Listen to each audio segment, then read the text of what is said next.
So the monthly reward card for January has finally been announced, and when I say finally, I mean a couple of days ago. This video is getting out a little bit late because I had the flu last week, which is why there was a dearth of new YouTube videos for me. I just wasn't putting them out. I didn't stream.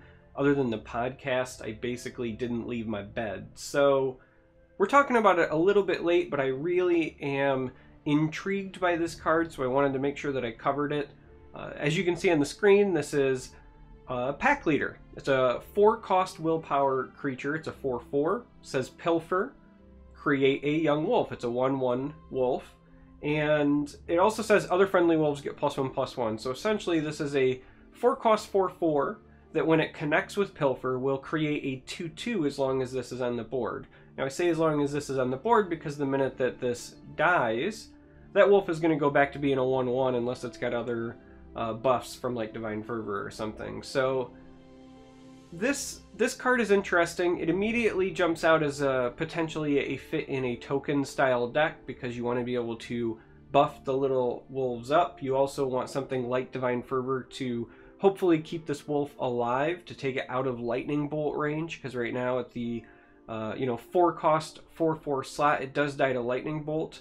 Though because it costs 4, you don't lose Magicka Tempo when that does occur, so it's not terrible. It's not like Quinral Burglar bad by any means.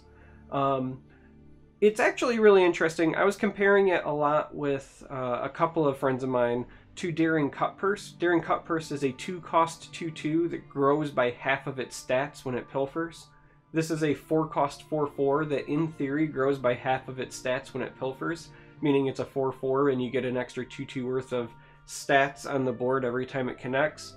But the things that are interesting about this card is that the other friendly wolves have +1/+1 part affects the board the minute this comes down. So unlike other pilfer cards, this has a built-in effect that can impact your board directly if you're running cards to support it. So that would mean other wolves. Now, that doesn't mean that you want to run other wolves, because some of the other wolves are pretty bad. Alpha Wolf, for example, is notoriously bad. The 3/1 for 4 that gives your other wolves +2/+0 is almost hilariously bad, especially at the epic slot. I don't think the inclusion of Pack Leader is going to make that card any more viable. I honestly think that just needs a buff. You could make that card a 3/3, and it might see play at that point. Even at a 3/2, I'm not sure that card's seeing play. There is the support Wolf Cage, but that's a little bit later than this card would be traditionally hitting the board on curve, so that one's not as much of a factor. So really, you got to talk about the other 3 wolves when you talk about potential for this to increase your board presence when it comes down, meaning taking advantage of the +1/+1.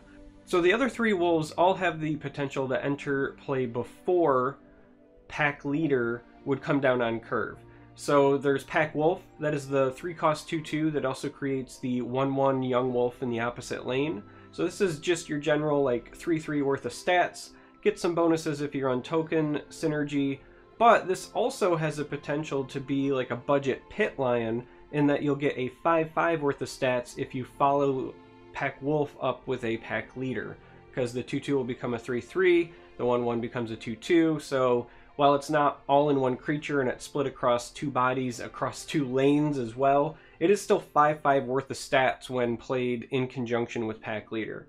The other one to consider is Snow Wolf. So this is the 2-cost 1/3, but it gets +2/+0 if you control more creatures in this lane than your opponent, or you at least have to control the most creatures in this lane. So doing so is pretty easy in a token strategy, but again, this hasn't really been played in the past, and I don't know if it's really going to end up being worth it just to try to shoehorn in some synergy with the Pack Leader. And then the last wolf is everybody's favorite wolf, the Robot Wolf, and I'm talking about Reflective Automaton. So that's just your 2/3 neutral creature that just counts as every creature type, so it is a wolf. It would get the bonus from Pack Leader. And when you look at those options, ultimately, I am of the belief that it's probably not worth it to try to purposefully shoehorn all of the wolves in unless you want to do it for flavor. Like, if you want to have fun, have fun. I'm not going to judge you. But if you're talking about, like, being competitively viable, running the wolves just because of the potential synergy with pack leader, probably not worth it. I think you'd actually get more benefit, for example, in running a card like Master of Thieves, or even just one-shot cards like Swift Strike, to get more value strictly out of pack leader by itself than play up the wolf strategy.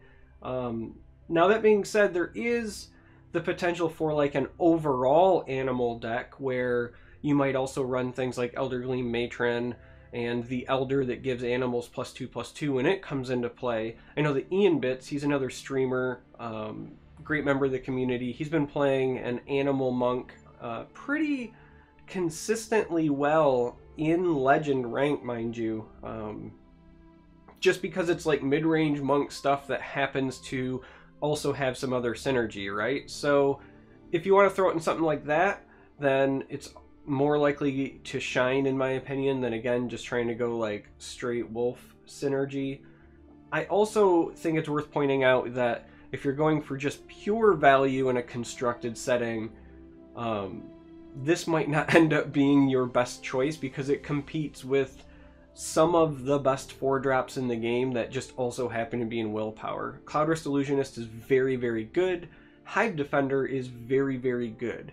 So if you are running those two, and then you also want to run other 4-drops, let's say potentially Dawnbreaker, Black Dragon, things like that, and then on top of that, if you have options for other 4-drops in other attributes, like if you're running Spellsword, for example, you're probably running Emperor's Blade, and so on and so forth, it makes it really hard to fit pack leader in. So in many ways, you kind of have to like commit to the pack leader game plan, and I'm not sure there's enough there to warrant that outside of maybe just the overall animal strategy. Again, the 4/4 for 4 is fine. It leaves behind a body. That part is good. I'm not going to say that the card isn't good. It's just not great. I would consider this certainly playable. You know, if I played against it, I wouldn't think like, oh, this person is a junk deck builder because I included it. That's far from the case. But if you're just going by like raw power level, it's hard for me to match this up against some of the other willpower creatures in a constructed setting. Now in Arena, where you're less likely to run into high quality answers, right? Like lightning bolts and things like that, where this is more likely to not only stick, but get 1 or 2 attacks in. I think this card is a much, much stronger card in that format, and it could just like potentially be a powerhouse in that format. So yeah, I'd like to know what you think. Are you excited to try out the card? Do you want to play some wolves? I'm really happy that they're introducing cards that allow us to, you know, explore other deck building options and kind of play up these synergies. It certainly means that we have to now keep an eye out for other wolves in the future, because this card is good enough that you have to keep it in mind, whereas like before, you know, Alpha Wolf is, like I said, almost laughably bad. So we'll see.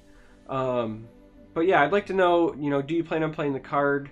If so, in what kind of deck? Do you think that it's just good enough standalone, or do you think that it's worth playing up the synergy with other wolves or potentially other animal-related cards? You know, let me know. And as always, thanks for watching, and until next time, may you walk on warm sands.